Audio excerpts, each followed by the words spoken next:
frères et sœurs, je vous salue ce dimanche matin au nom du Seigneur Jésus-Christ. Comme de coutume, nous avons des citations à vous donner que vous pouvez méditer pendant votre réunion de prière ce matin. Et nous trouvons le texte que vous connaissez très bien dans Hébreux 11, à partir du verset 23, où on parle de la foi. Et ici, on prend le témoignage de Moïse. C'est par la foi que Moïse, Frère Branham a prêché cela le 20 juillet 1958. Vous connaissez bien cela, mais dans cette période particulière où il y a beaucoup de difficultés, il y a la maladie, il y a beaucoup d'épreuves, beaucoup de tentations, nous avons aussi besoin de beaucoup de la foi. C'est pourquoi nous voulons, une fois de plus, ce matin, insister sur la foi. La foi que nous devons avoir, qui se trouve dans la parole de Dieu. Or, la foi, plus la prière, plus la confiance en celui qui a donné la promesse, les circonstances peuvent changer. Donc, notre foi, la prière et notre insistance, notre confiance en celui qui a donné la promesse, la situation peut changer. Mais Frère Branham me dit souvent, ne vous sous-estimez jamais. Ne confessez pas Satan, confessez Jésus-Christ. Faites confiance en celui qui a donné la promesse. Quelle que soit la situation, quelle que soit la circonstance, dites toujours, Jésus-Christ peut le faire. Et c'est Dieu que nous servons, c'est celui qui a créé les cieux et la terre. Il n'est pas une histoire, mais notre Dieu est une présence. Il est présent tout le temps. Et dans la brochure, au paragraphe 15, Branham dit ceci: or, la foi ne se prouve pas par la science. La foi, c'est ce que la science ne voit pas. Et nous, si jamais nous perdons cette grande foi, alors nous sommes totalement dans les ténèbres. Peu importe combien nous sommes bien instruits, combien nous pouvons expliquer la parole de Dieu pour l'adapter à notre propre manière de croire, il n'y a aucun moyen d'être agréable à Dieu si ce n'est par la foi. Les Écritures le déclarent clairement. Les Écritures le déclarent clairement. Et au paragraphe 17, le prophète dit ceci: eh bien, nous perdons notre gloire si nous perdons la foi. Or, si nous nous défaisons de la foi, nous introduisons alors l'Église dans une sphère intellectuelle. Et souvent les gens ont pensé que parce qu'une assemblée était grande,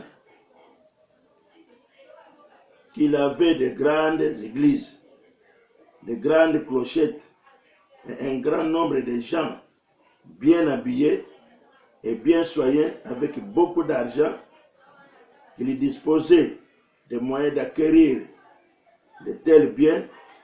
Souvent nous avons pensé que c'était inspirant, que telle autre église doit être inspirée. Nous sommes souvent référés à divers prédicateurs qui vont dans les champs de travail et qui ont de grands rassemblements de foule. Nous pensons parfois que ce sont des signes d'inspiration, mais ce n'est pas tout à fait la vérité. Mais si la véritable inspiration vient par l'accomplissement de la volonté de Dieu, que ce soit une personne ou juste une poignée, ça suffit. Au paragraphe 18, le prophète nous dit ceci encore. J'aimerais faire asseoir cette pensée ce matin pendant quelques instants et que le Dieu du ciel l'enfonce dans chaque cœur.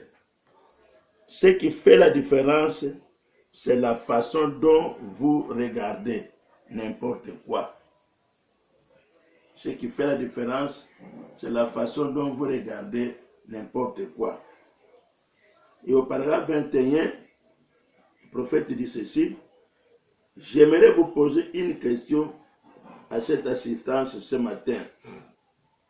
À quoi nous servira un Dieu historique aujourd'hui s'il n'est pas le même Dieu?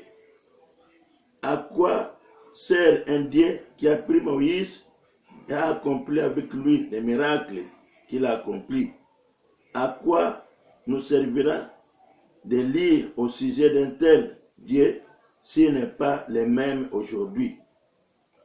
À quoi servira un Dieu qui pouvait délivrer de la fournaise ardente des enfants hébreux s'il n'est pas le même Dieu aujourd'hui?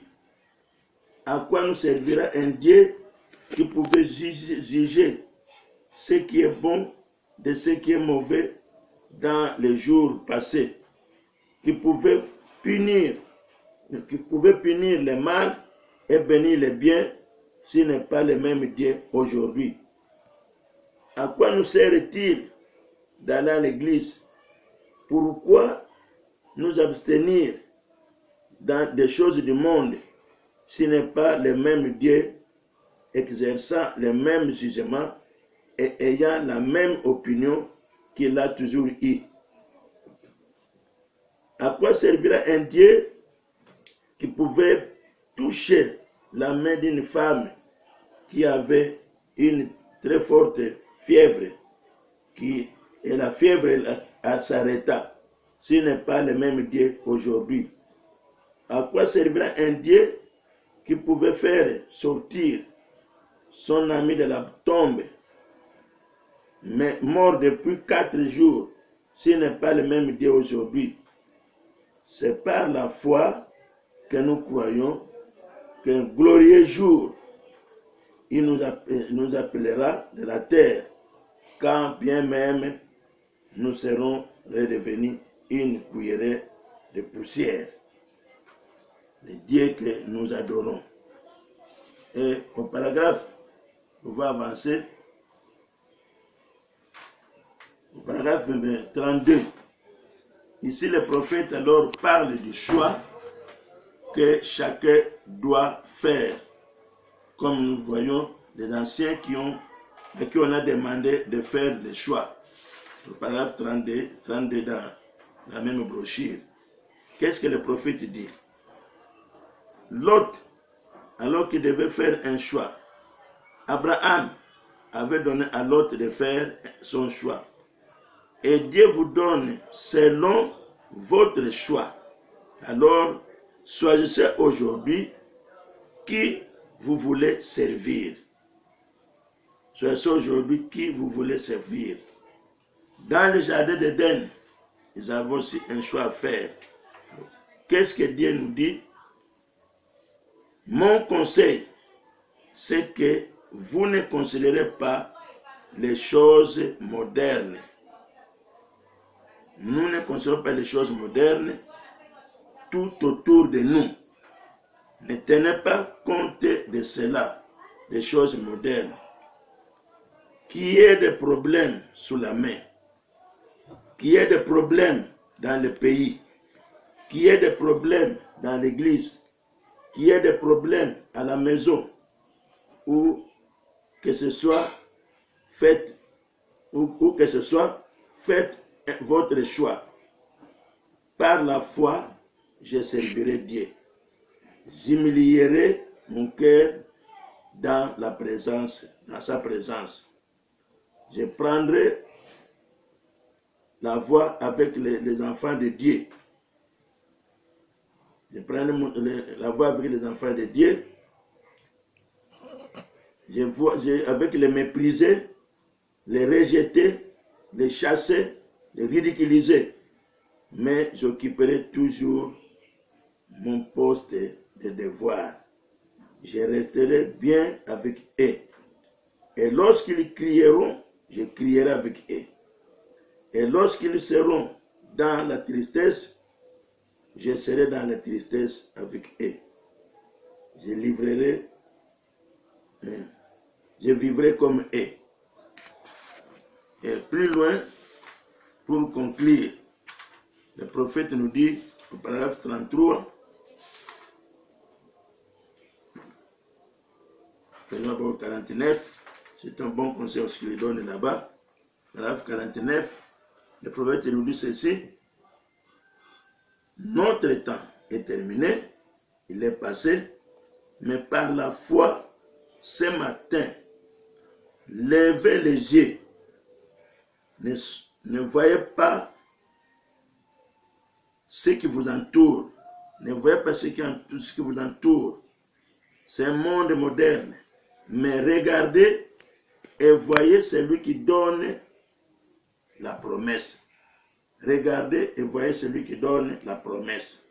Et plus bas, au paragraphe 50, Madame dit ceci: choisissez la vie, car Jésus dit, si du fond de votre cœur, vous ne pardonnez pas à tout le monde ses péchés, votre Père céleste ne vous pardonnera pas non plus. Saisissez donc bien cela. S'il y a dans votre cœur quelque chose contre une personne, un pécheur ou un saint, vous courez le danger de subir les feux de l'enfer. Bien-aimés, considérez ces citations dans votre réunion et à la fin, mettez-vous à genoux, criez à Dieu qu'il vous donne la foi qu'il avait donnée à Abraham, qui considérait tout ce qui était contraire à la parole de Dieu comme n'existant pas. Nous sommes de la sémence d'Abraham, nous avons droit à cette foi, car ça se trouve dans l'évangile que nous entendons, nous écoutons les messages du temps de la fin. Cette foi se trouve dans ce message, crier à Dieu pour l'obtenir et faire face à des maladies, à des épreuves et à des tentations. S'il y en a qui ont vaincu avant nous, nous aussi, nous pouvons vaincre. Que Dieu vous bénisse. Prions tous ensemble.